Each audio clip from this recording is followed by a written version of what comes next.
communication and architecture in the broadest sense is a very important part of architecture. Yeah. This is talked about a lot when you're in school. It's talked about when you're in the profession. And oftentimes we think of communication through drawings because that's the biggest thing that we learn, and that's the most challenging thing. When you get to the profession, there's communication to your colleagues and people who know nothing about architecture. This is in my view, after going through all those experiences, this is the biggest challenge, right? And it's the one that's not taught in school at all. Yeah. And it's not really taught in the profession, really.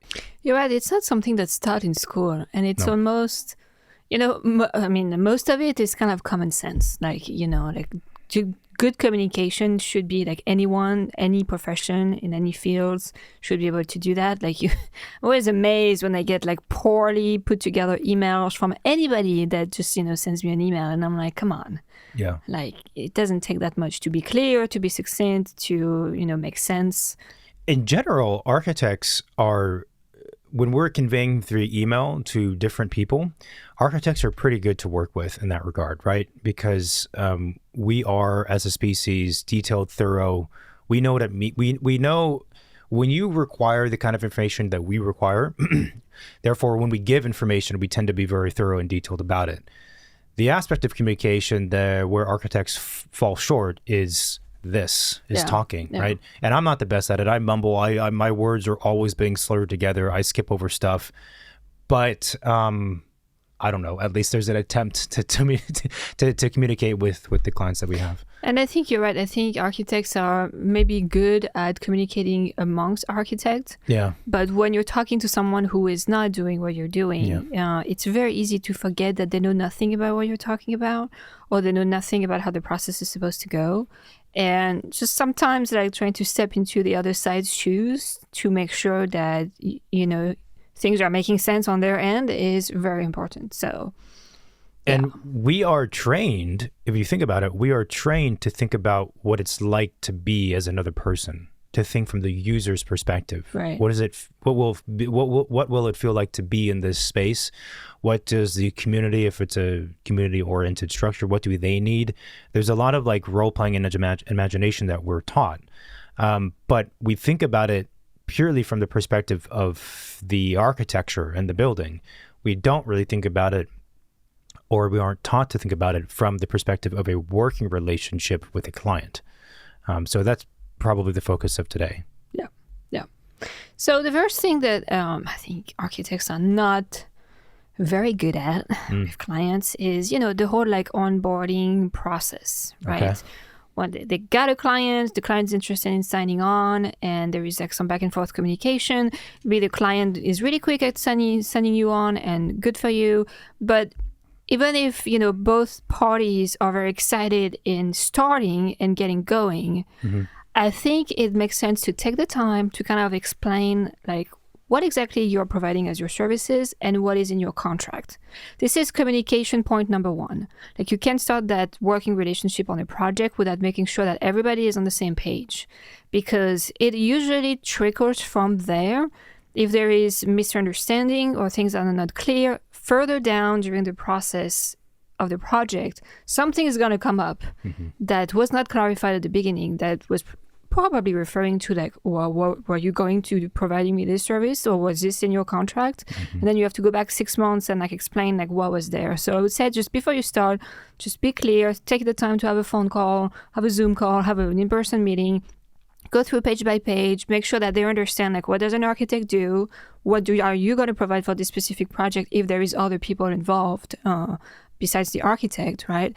And kind of like make sure everything is clear before the client starts. And it's like, it's like you're going for surgery, right? Well, you want to know like what's the game plan before you get on the table. It's the same thing. Yeah, I agree. And speaking of surgeries and medical appointments and stuff, I've never understand when you go to the doctor why they don't explain to you what they're going to do.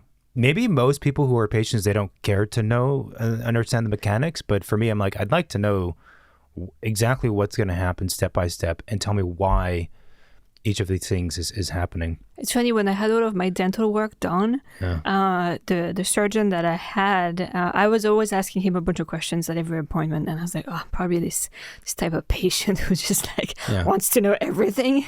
And he used the word, and I forgot what it was, to kind of describe the type of patient that I am, which is she's the type of patient who wants to know.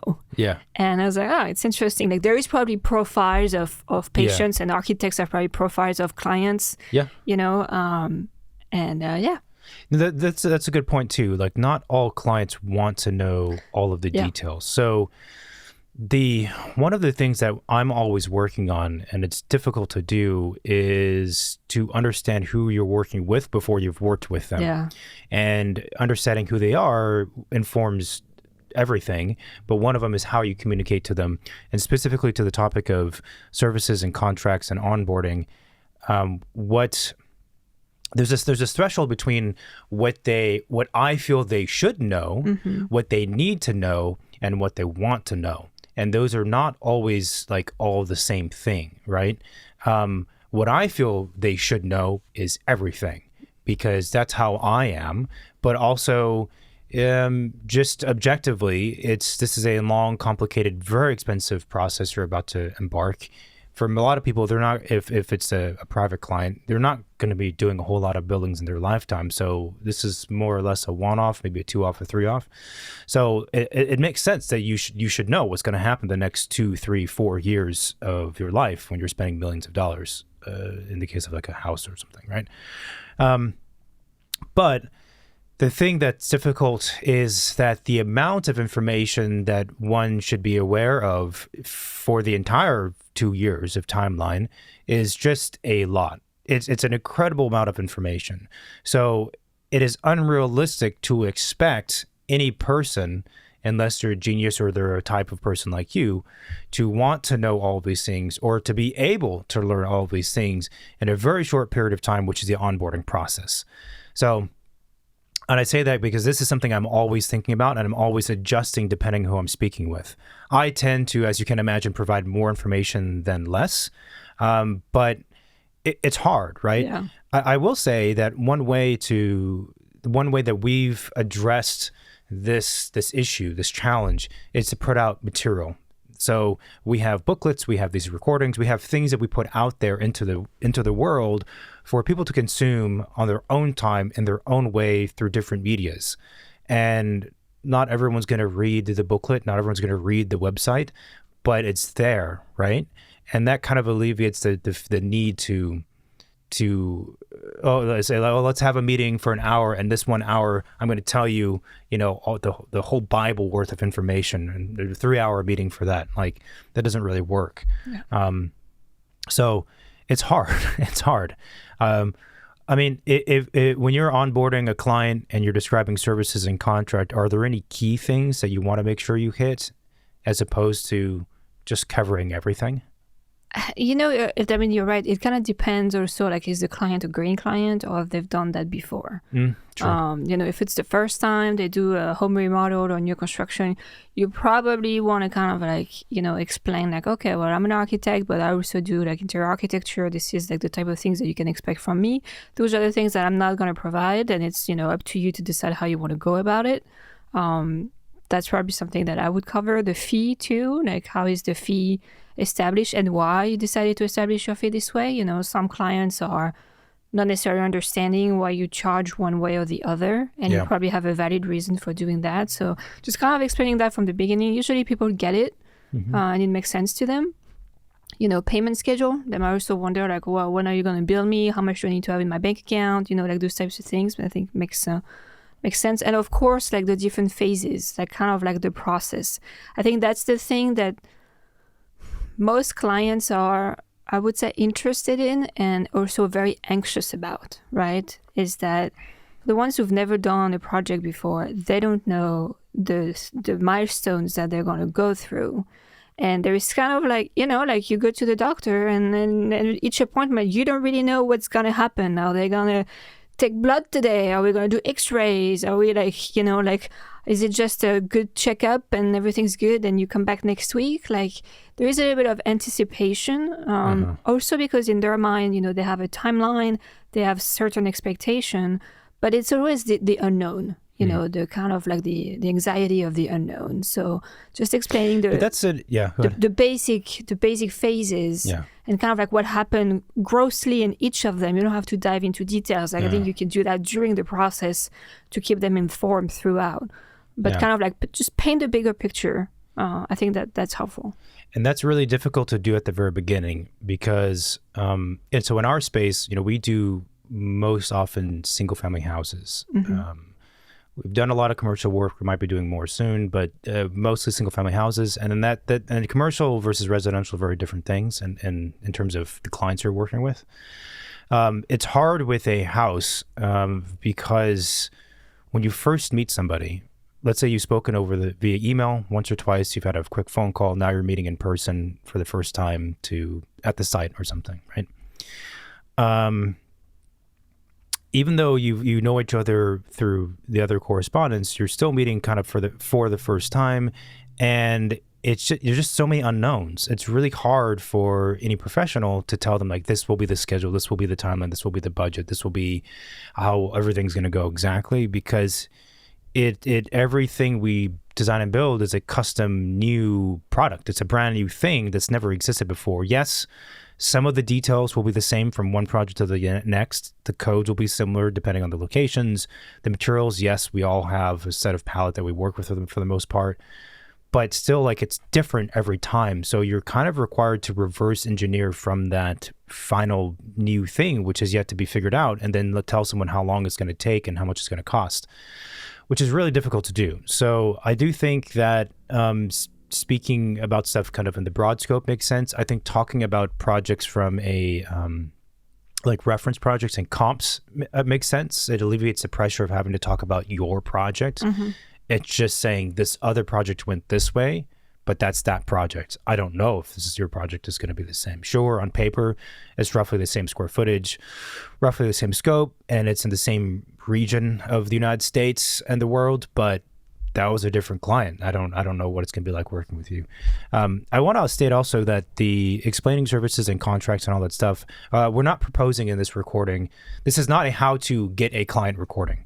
No. Yeah. So no, you already got the client. Yeah, they're already very interested because explaining your services and explaining a contract are important things, but it's not necessarily the thing you do to quote pitch to a client. Yeah. But so in my view, when it comes to pitching to a client, right, the more work you've produced, the more clients come to you and the more filtering there is because the clients know who you are.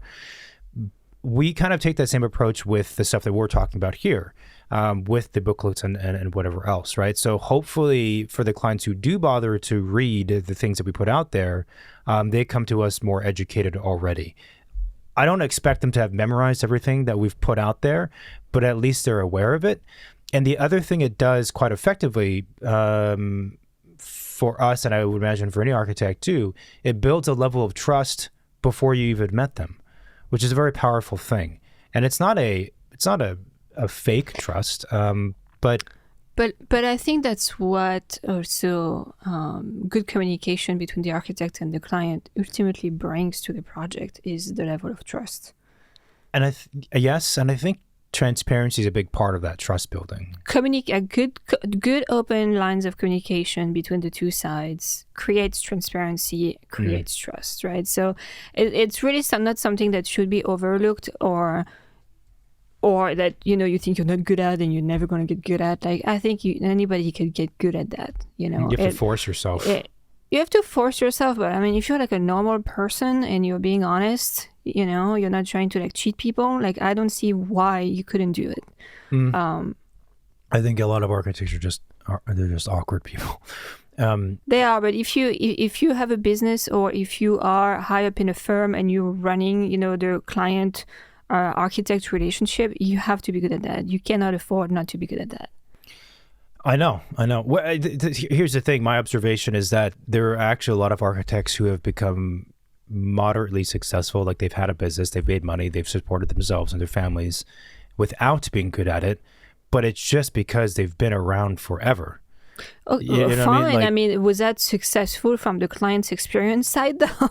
That's a good point. The building That's a good turned out point. good, was published and made them famous, fine. But from the other side, how was that experience? Yeah. You know, I mean, if the client is a repeat client of that architect, they're probably doing something right despite not being good communicators. But, you know.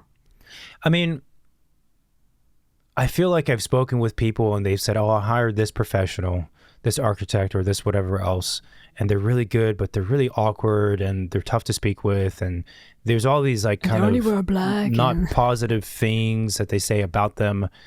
And, you know, in their mind, I guess you call it a trade-off. It's like, well, if they're good at what they do, then I don't care if they're a little bit weird in communication, or they're not good at communicating, because I know the product will end up great. But my kind of view is that, you know, that's fine for that person, I suppose. But like, or if you're the architect, on the architect side, then fix it, right? Like, don't say, oh, I've gotten clients even though I'm awkward, so I'm just keep doing that. Like, fucking fix it. Like, you're making all of us look weird. You know what I mean? Yeah, you're making life harder for everyone else in that industry.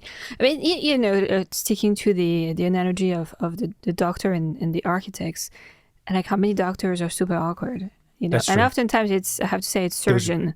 Surgeons. Like I had surgery growing up, and the doctor I had was really good, but it was extremely awkward. Yeah. So every meeting was like very strange. I mean, he did a great job, and probably was a good choice, you know, to go with him. But some of the this is getting on a tangent. I've seen and I've spoken with a lot of people about this. It seems like sometimes the awkward medical professionals are the better ones. I don't know if it works for architects though. It's a different thing, right? Of course, it's a completely different thing. Like when you're an architect working with a client, you see them super often for a very, very long time. And you get personal. I mean, you get to, you know, how they live, who they are as people. The doctor, you go, you talk about that one thing you were all focusing on, and that's it. I do want to talk about the contract real quick. It's not a very exciting topic, except for that I do think a lot of architects shy away from talking about the contract with their clients because it's not fun, right? Like if the thing is, how do you talk about the contract with clients? Like, do you go and like, you know, get on Zoom and like read line by line? Like how, like, you know, how would one go about talking about the contract? Yeah, you could do that. I mean, what I think happens is most architects, they have the contract and they send it to the client via email and they say, here's the contract, here's the amount we're asking for, which you already know because we've sent you a short proposal beforehand. Sign the contract, send it back. And then it's radio silence. And the architect doesn't care. They only care about getting that signature. That's it, right? As long as you sign it, then we're good. Well, there's a few problems with that. I don't approach it that way. I like to take the client through the contract, or I will actually send them a breakdown of what the contract is, so they understand it. And the reason why architects don't do that is mostly time and fear. They don't want to waste time on it, and they're afraid if they talk about stuff, it's going to make the client be concerned about things, and then they're not going to sign on, right? It's almost like be the opposite, though. I'd rather have them. I don't care if they actually read it. I just want them to sign it, and we're going to go. But it goes back to what you were saying of making sure the client's informed. So I do not want a client to sign a contract if they haven't read it. No. So I do as much as I can to make sure they've read it. And obviously I don't have control over them. So if they choose not to pay attention at all, then that's their fault, and that's really stupid. I'll still get them somehow because I'll still explain to them what's going to happen even if it's not directly about the contract. But this thing of like, oh, sign it, and then it doesn't matter how or why they signed it. That's a problem because that means they're not informed. That means if there's an issue that takes place, they're probably going to assume something that is the opposite of what's in the contract, right? Versus had they been informed, then, and hopefully if they remember, there's a part of them will be like this. I think we talked about this before. Oh yeah, it's in the contract, yada yada yada. Well, the problem too is just sending the contract document by email and going through it with them is that you're expecting them to sign or you're expecting them to come back with comments on the contract. Mm-hmm. But then, first of all, they have to understand the contract well to have pertinent comments. Yeah. which is not always straightforward. I mean, legal documents, as we all know, unless you're an attorney or like a genius, like it takes a minute or two to read and reread something to really understand what that means and the repercussions of it, and all of that nuance, right? So you could do that on your own. It might actually take you more time to do that than just have the person who drafted the contract explain to you. It's actually faster just to do it that way. Yeah. And again, if you make this kind of extra effort and then later on the client misremembers what is in the contract, then you're kind of in a better space because you're like, well, we did in fact talk about this and it is in the contract. And then the client has to say, oh yeah, I forgot, like my apologies. Well, and if you review it together, like the questions would come as you go through it more easily than if they're trying to understand the process.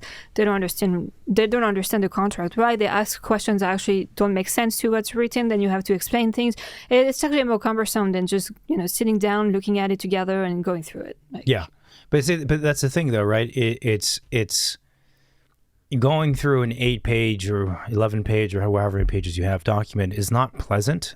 And when you have for architects, when you have a client who's approached you or you've approached them and you're both excited to work together, you want a very smooth beginning. You just want to like get into it, right? That's the hardest part, is getting over the hurdle of getting into it. Once you're into it, it's fine. You can work stuff out because now you're working together, but just getting in, right? And that's also why there's this temptation to just kind of gloss over the contract, like just get in again. So, I mean, I get it, but I mean, it does inevitably cause problems. And here's the thing too, if you send the contract to a client, they don't read it and they sign it, and they later on are upset about something which is clearly stated in the contract, who's to blame? Yeah. The client is to blame. Will the client think of it that way? 100% no. Yeah. So there are these, and any business owner knows this, there's these kind of like, there's the truth and then there's reality, and they're not always the same thing in terms of how people feel, right?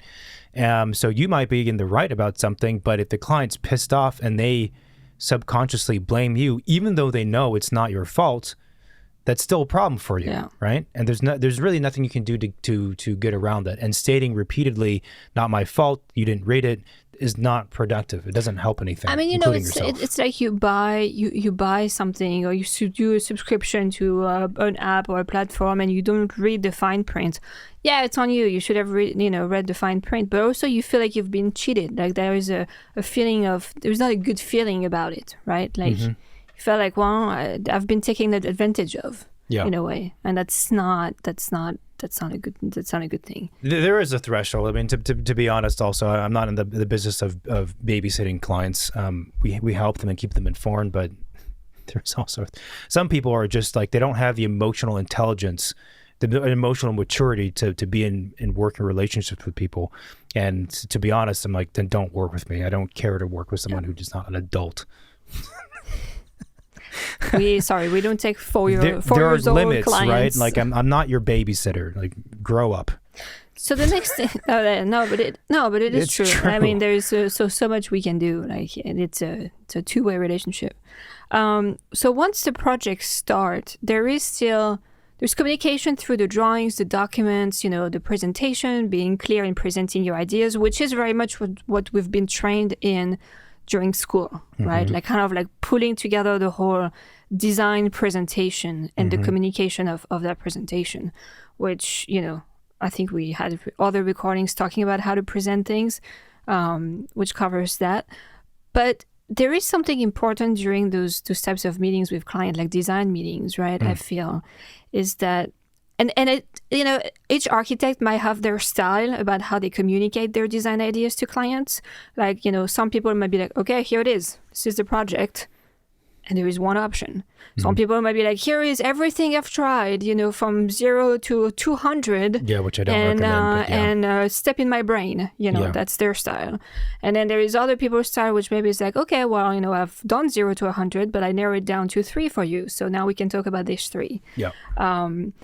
I think it's very important for client, whichever style is your style of communication, is to explain to whatever level of details they're interested in or not interested in what is the pros and cons of this option, this design, and all of those things.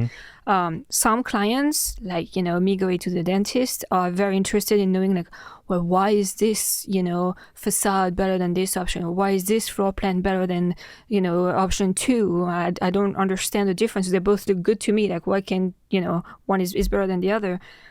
Some clients are not interested in learning those nuances. They're more like, okay, well, you tell me, which one do you think is best?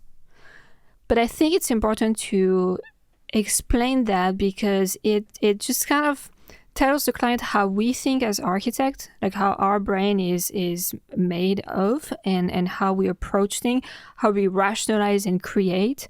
Otherwise, what you don't want is the client to be like, I like this.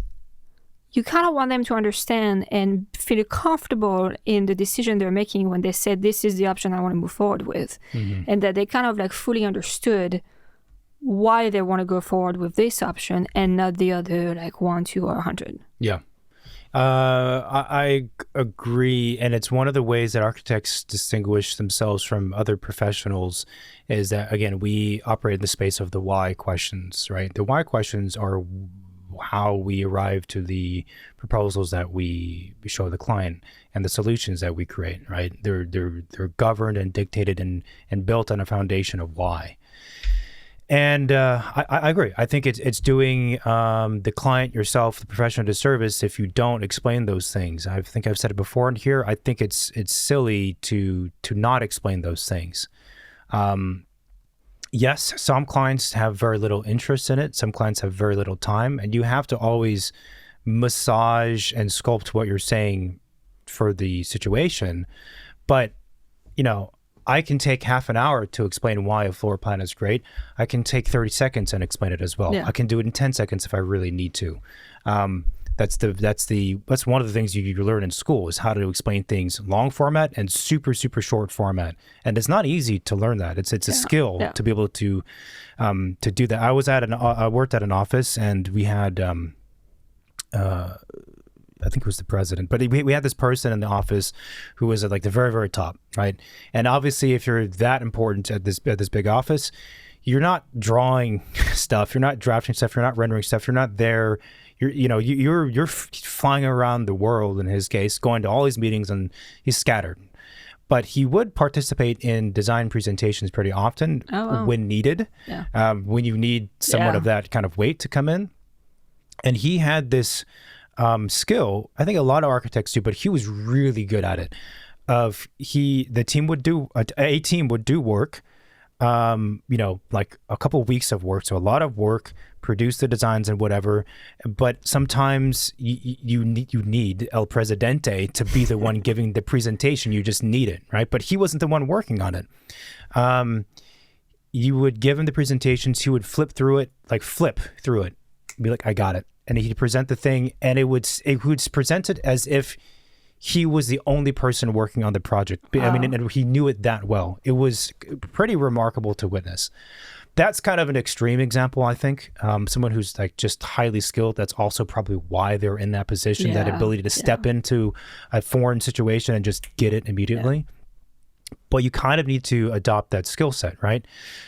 So I don't think that there's ever a meeting where there is not the time and the space to explain the thinking behind the solutions you're proposing. Yeah.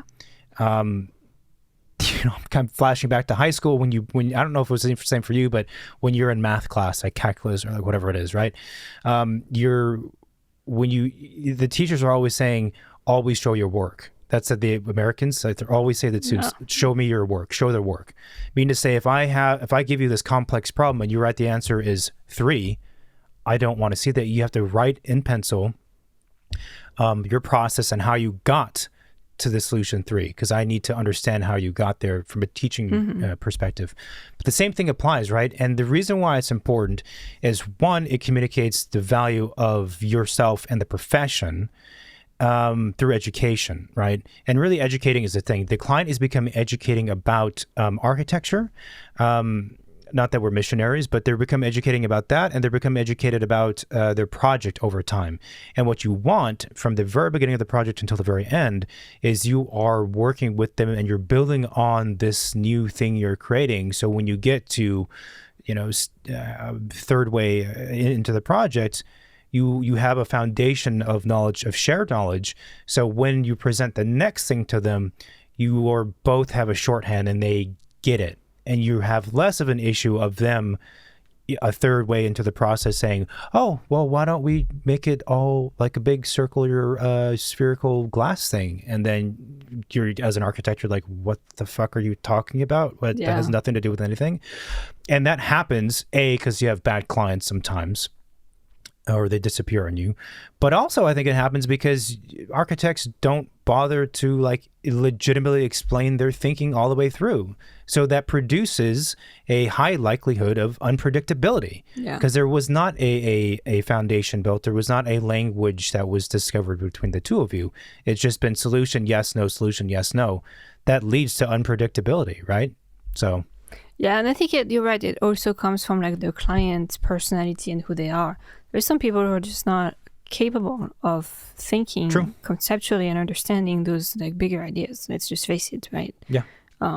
So I think explaining kind of like the different options and why one is better than the other, and then once that's done, and then also you're getting them used to that process, because projects take a while. There's a lot to go through. There's a lot of things to look at, design, and make decisions on, right? So you kind of want to warm them up to that process, because they're going to have to repeat that way of thinking, looking at the design you're proposing like several times during the course of a project.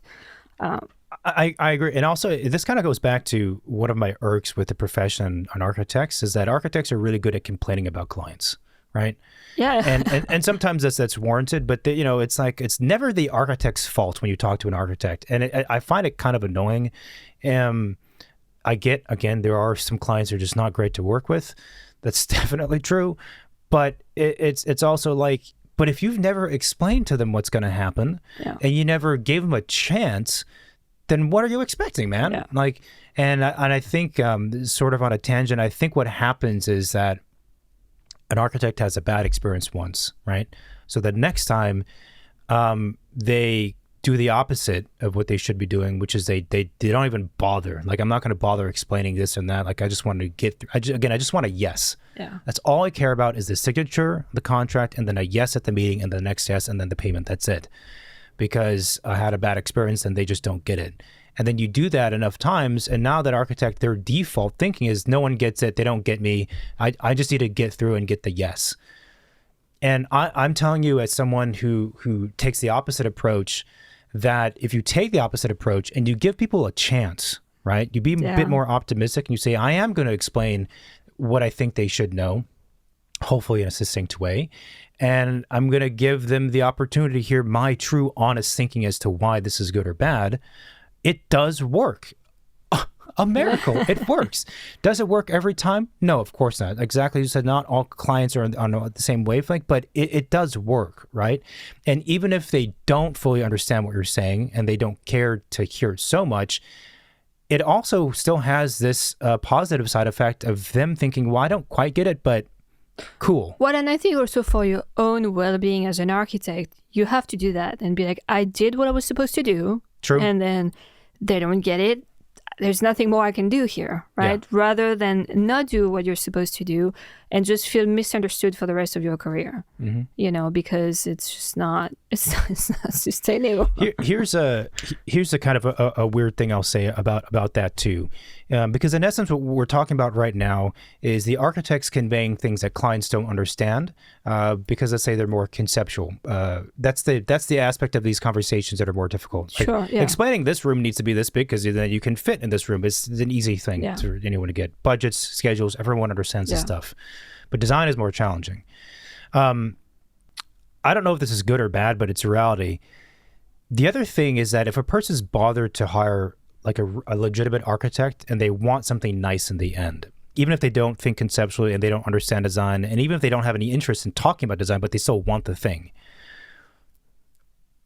very likely that person, when the project is done, they're going to talk to other people about it. And they're going to want to be able to tell other people about the project in a fun, interesting way and have some pride, right? Yeah. Because they've spent a lot of time and money, even if it's a commercial building, on this thing. They want to say, hey, colleague Fred, check out my building that I completed. And they want to be able to tell a story. And they want to be able to say, oh, I worked with this architect. They had this idea for X, Y, and Z, yada, da, da, da. And that is a perfect real life, very common scenario where a client is talking about design to someone else. Yeah. And they are interested in it, even if it's for the purpose of just, vanity and looking a certain way. It's happening. And I think that there are, again, I don't know what that's worth or what it means, but it's like, there is overlap if you can find it, right? Well, I think also it's just if we can educate one client at a time, in like one client on a project, that client learns something, is able to explain that to like 10 other of their friend, family members or whatever. Well, now we're educating a lot more people about, what design is, the value of design, the value of good design, how to be maybe more critical about design. And it also helps, I think, kind of get rid of like the shitty stuff out there. You know? Yeah. So that's that. So once you do this presentation, you kind of explain the process and like how things are going and what option is better than the other. The client is finally making decisions. And sometimes you do your presentation and then you're waiting to hear back from the client on, okay, now which option do you want to go with? Like, what's floor plan? Do you have any more feedbacks? Mm-hmm. There is a tendency I found from a lot of architects to just wait for the good time for the client to reply and get back to them about how they want to proceed next, or, what do they want to do now with the project after the presentation happens, and not really follow up and make them accountable for what the client has to do. I think in those like communication with the client, it's very important to also make them understand that you are producing the work, but they also have homework on their side. Right? They have decisions to make. They have to be timely. They have to give feedbacks. They have to be feedbacks that are more than just I like or I don't like, because that's not very productive to the process. And you have to make sure you're keeping them on track, right?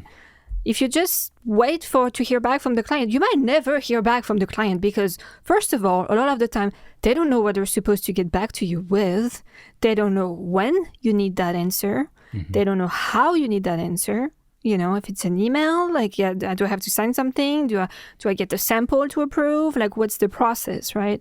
And we all know that the decision-making process that oftentimes causes issues and delays in projects, right? People change their mind because they decided too quickly or they took too long, and that the schedule is like stretching and stretching and stretching, and at the end, like, we're all running behind schedule. So the decision making is very important, and the client needs to be, kept accountable for that, and make sure that you're doing your work proactively about making sure you're getting what you need from the client. Yeah. This falls into the client management, portion of the services, and it's something that, a lot of architects, that's not their primary passion or interest, is doing that kind of stuff. Like, we want to design buildings, we don't have any interest in it, And it's hard too. I mean, if you're a big office and you have like hundreds of people and you have like, teams of 15 PMs. And one person is just dedicated to follow up with the client every 2 days, like, that's one thing. If you're a smaller shop and you have like 20 projects running at a time, you got to be good at keeping track of like, when did you meet? When did you ask them for this? Now it's time to follow up. Now it's time to follow up again. Now this is the deadline. We got to know by this date, right? It is management. It is project management. And it goes back again to, like I was saying before, should the architect have to do this? Could be argued no. Like, the client should keep track of their own stuff. The client should, again, be an adult. They know they have to get back on time world, and all that stuff. Does it happen? No. So do something about it. Again, instead of just complaining. The other thing is, for the architects, like, use the side of your brain that you have, the muscle to understand what it's like to be someone else. Like, imagine you're them. They got kids. They have another job that's probably full time, or there's some CEO, someone important who has flexibility, but they're always running around to different stuff. Like, they're juggling 6-10 different things, and their project is an important thing to them, but it's probably not the most important thing. It might not even be top 3 depending on who you're dealing with. Even when it's going on, it might not be the top 3 or top 5. So you have to kind of put that into context, being to say that they might not have the ability or their wherewithal or the interest to like keeping track of all this stuff. And they might also just rely on you as a professional to handle everything for them. And handling everything for them also means keeping them in check and saying, this is the schedule. It's been this time. We need an answer. Otherwise, things are going to get delayed and whatnot. It's just part of it. Again, as opposed to so many architects, they sit and they wait, and then somehow they allow that time to also cause them to be annoyed because the client's taking forever. It's like, well, did you touch base with them? No. Well, then... I mean, we live in a modern world, right? We have emails. Imagine like back in the 20s when emails were not a thing.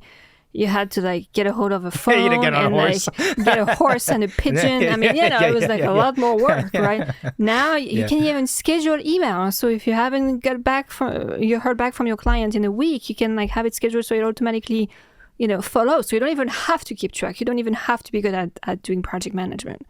But it could also be the smallest thing is like you're doing your design presentation and you kind of talk about like the next step. So everybody knows like what's going to happen next and what do you need for that next step to happen. Yeah. There are times in a project where there are longer periods where the architect and the client are not speaking with each other because you're waiting. Everyone's waiting for stuff. There's no reason to talk to the client other than you're just waiting for something. It's still a good idea, I think, to periodically just kind of touch base with them and see how they're doing, right? Purely because it feels, from a client's perspective, it feels good to know they haven't forgotten about you. Even if there's a legitimate reason that no one should be talking to each other, there's still this feeling of like, have they forgotten? Do they not care anymore? Like, there's that little tiny part of your brain that's always thinking that, are they not interested? Like, what's all this stuff? It's like when you're dating someone, it's like, what happened? Like, they haven't texted me in 24 hours. Do they hate me now? Like all this like stuff you dream, that kind of happens. I was going to say, it's like you go on a date and then you don't hear back for a week and you're like, was that just nothing? Like, are we going to spend the rest of our life together, or is it And the gone? same thing happens for architects, right? Yeah. Clients should realize this too. If we don't hear from you when we're supposed to hear from you, then it makes us nervous. We're like, what happened? Because also the reality is that for a project, even once you get a client, which is difficult, once you have the client, they've signed and you start, from that point until it's done, a lot of things can go wrong. Things that are solvable within the project, which are to be expected, which are unexpected, yes, but a lot of things can go wrong that just kills the project. So architects actually, until it's like done, we are constantly in the back of our minds at least a little bit concerned that this project's not going to work out. Because sometimes life stuff happens too, and you don't hear from your clients for like 3 weeks and you're like, did they die in a car accident, or did they get mad at my last invoice, or did they change architect because they hated the last proposal? Like, what is up? You always assume the worst. And they're like, oh no, I was on vacation. Like, okay, well, let me know, please, because I sent emails, you didn't reply to me. But also, I think on the subject of kind of touching base with them, I think that's also a good thing to do when you're in the design processes and you're more actively talking with them. You don't want to allow too much of a gap to take place. So let's say you had a design meeting and you're now waiting for their feedback. The way that we operate is feedback for the most part means we have another meeting. It's a phone call, or in this case, a lot of these days it's a Zoom meeting, because it's weird. Like, I don't know if it's common, but it maybe seems excessive, right? Well, we gave the presentation, they saw it, and I get they can't give an answer right then and there because they've just seen this brand new, all this material in like an hour and a half. They need time to absorb it. So why can't they just give me an answer via email? Well, again, I'm not seeking answers alone. I'm seeking an understanding of the client and then the answer. I would rather have an understanding of the client and their thinking rather than an answer. That's worth a lot more than an answer. Yeah, the problem with the email feedback answer is that it's oftentimes focusing too much on the design itself and not so much the reason as to why that design or not that design, which is really what feedback doesn't want to be the result. Feedback wants to be like the way to get to the results, right? So you want to understand like why the client felt strongly one way or the other about this option versus the other one, so you can propose the next option that would take that into account while maybe exploring different routes. And that's it. And as we said before, design is an iterative process. It's never like, here it is, you like it, don't like it. Oh, I don't like that, so let's do that instead. Well, no, there is many ways we could go about it. Yeah, for sure. I think the other thing too, when there's not enough communication between the two sides for an extended period of time, and any architects listening are going to laugh at this because they know it's true.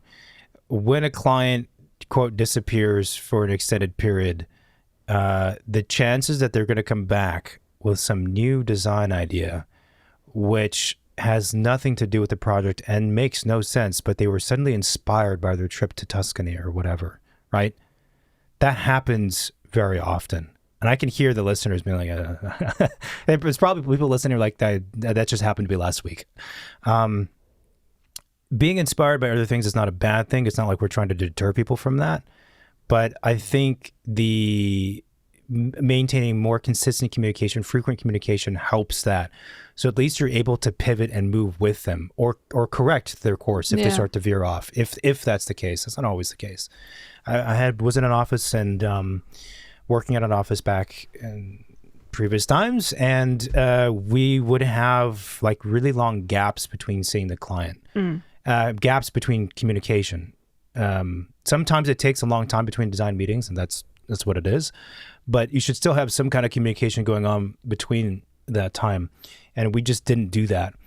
And I swear it just felt like every time we had a design meeting, we were starting from scratch because it had just been too long.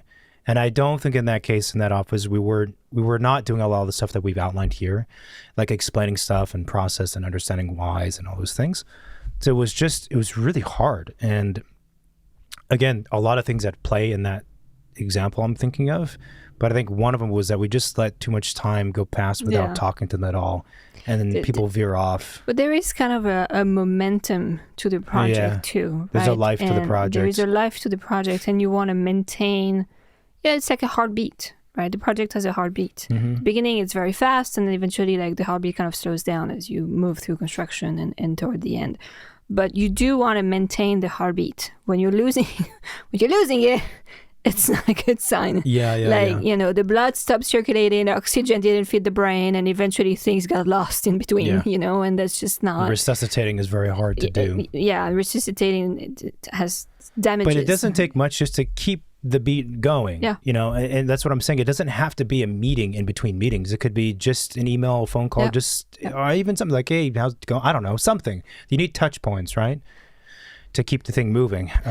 The other thing we've kind of like designed decision making, I think it's also important to remind your client to take their time to think about the decisions that they're going to make. There is a lot of different clients out there. There is the ones that need to talk about things offline, just the two of them over the weekend, sometimes even take a week to fully think about things and consider things before they give the answer. Sometimes they need the architect to help them decide. They want their opinion to help them make their decision. Sometimes they could just make their decision on their own, and if it's a couple, they're both on the same wavelength and they agree like very, very quickly and things are very easy. Sometimes it's not that simple. And sometimes you have clients who rush through the decision process thinking that it's going to help the project move faster. No, it won't. And I have to say, every time that happens, it's never been great because people don't actually spend the time to think about what they're deciding and feel confident and strongly about their decision. So they're constantly reconsidering the things that they've decided on, which is a problem for us because we built on to the previous... we're like you're building a pyramid, right? Like that stone got approved, that stone got approved. We can move on to building the next layer and the next layer and the next layer.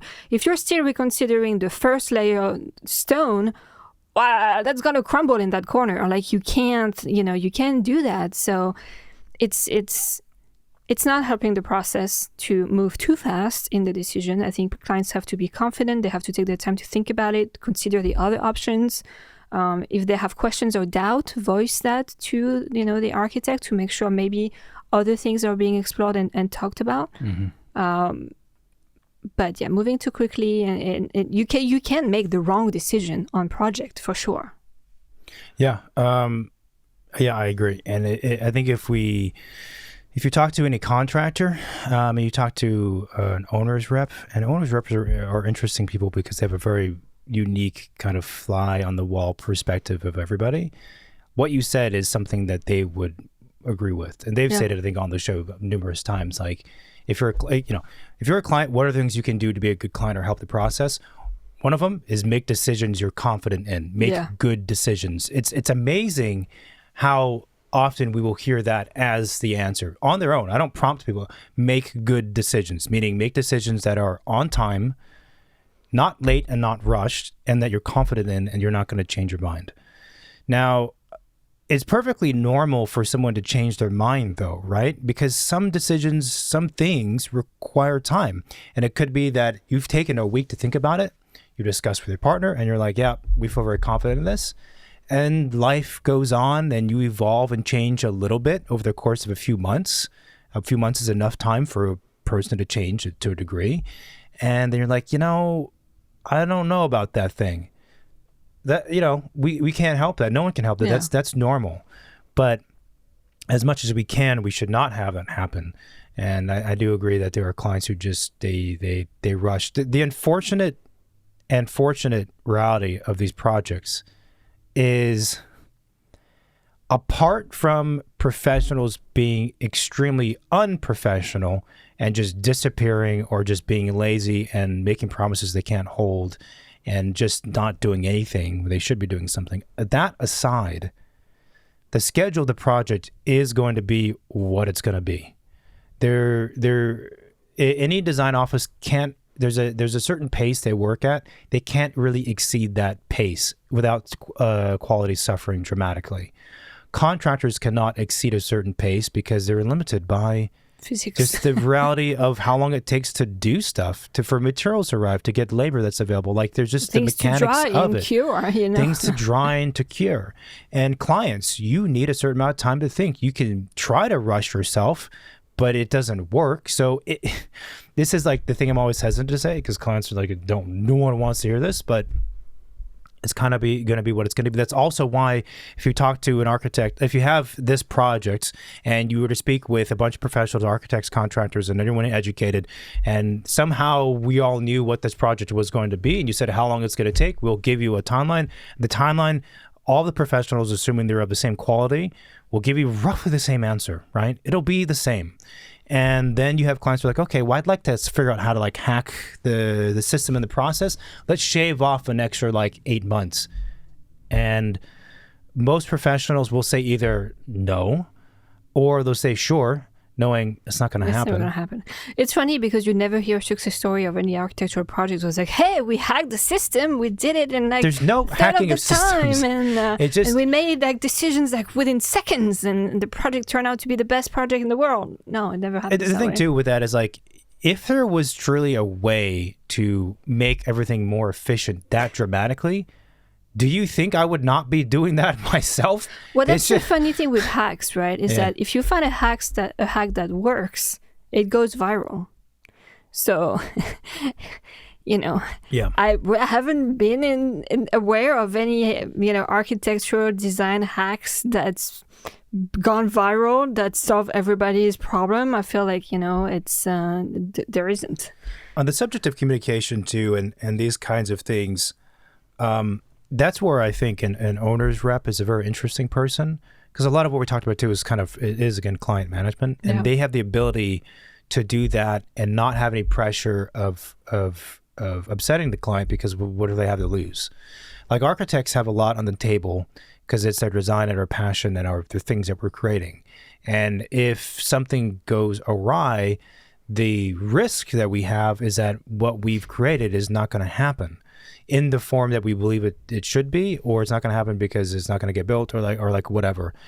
And that is a massive risk. Now, is the architect being paid for the services? Yes, but architects don't really care about money. We need money to survive and to be in this place and to cover the employees and cover the kids and whatever else and have a house and all these things, like normal stuff. But we don't do it for the money. There's no architect who does architecture to become super rich. It's not. That's a fact. There's faster routes out there. So therefore, why would someone work so hard and be this dedicated to something if it's not for money? It's for the craft and for the thing itself. So we, and you can call that fair, true, or not true. It doesn't matter. That's the reality, right? Kind of like what I was saying before with clients, the reality of them being upset.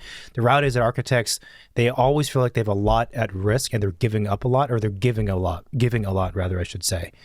So, but I don't know where that goes. But the other thing I want to say, maybe sort of to wrap it up, is, the communication thing. The other thing I think that we forget as a profession, as an industry, is that we are a service industry. Yeah. We don't like thinking of ourselves that way because, again, service is strongly tied to subservience, and it's strongly tied to like quantifiable, more functional things. Like, you're an accountant, do my accounting for me. Just do your job, do the numbers, and then I'll pay you, and then that's it. And architects don't like to think of themselves in that service manner, because we're also honestly not a service in a sense.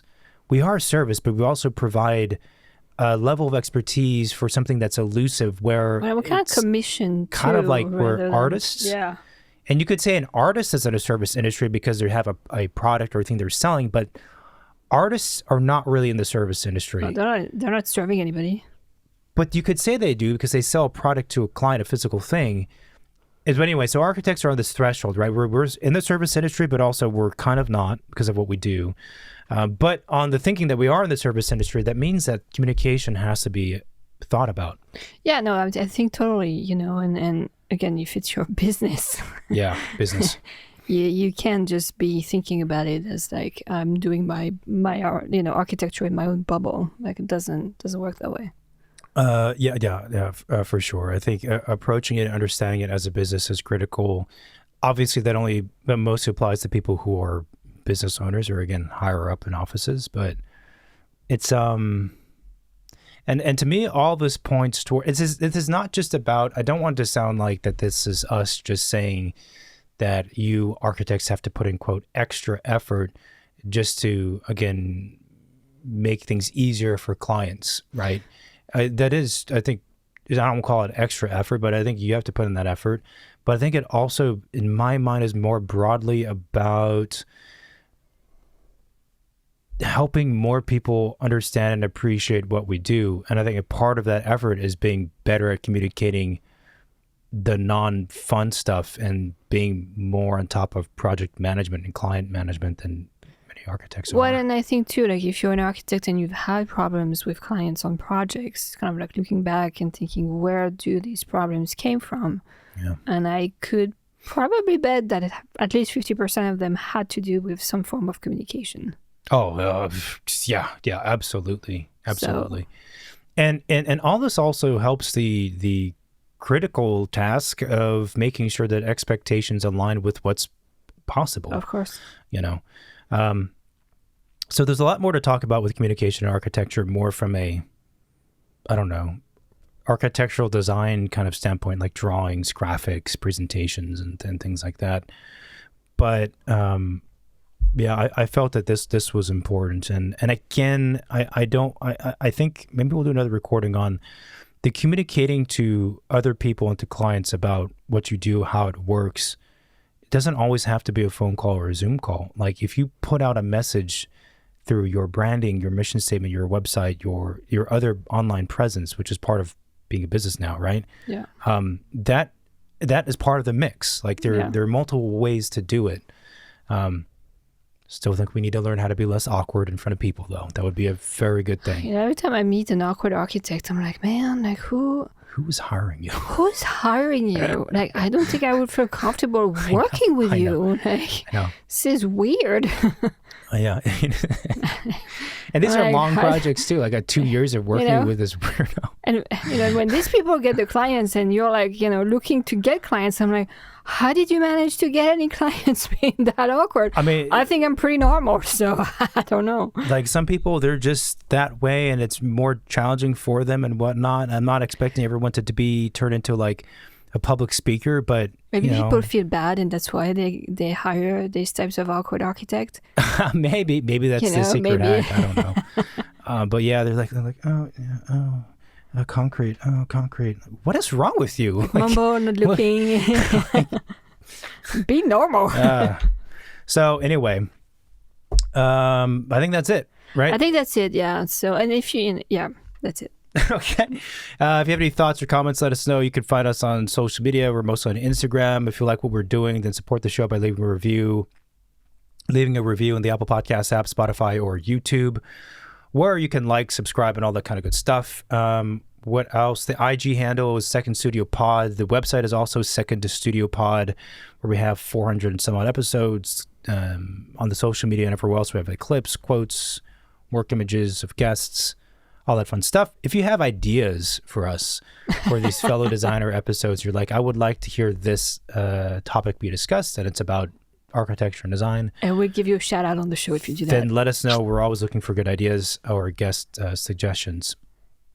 We have a hotline, which is 213-222-6950. Call or text it. It's another way to reach out to us. Beyond that, we got a lot of really good stuff coming up. Super excited to close out the year, whatever months are left, and we'll keep it going. Right? Yep. Thank you. Thanks. Talk soon. Bye. Bye-bye.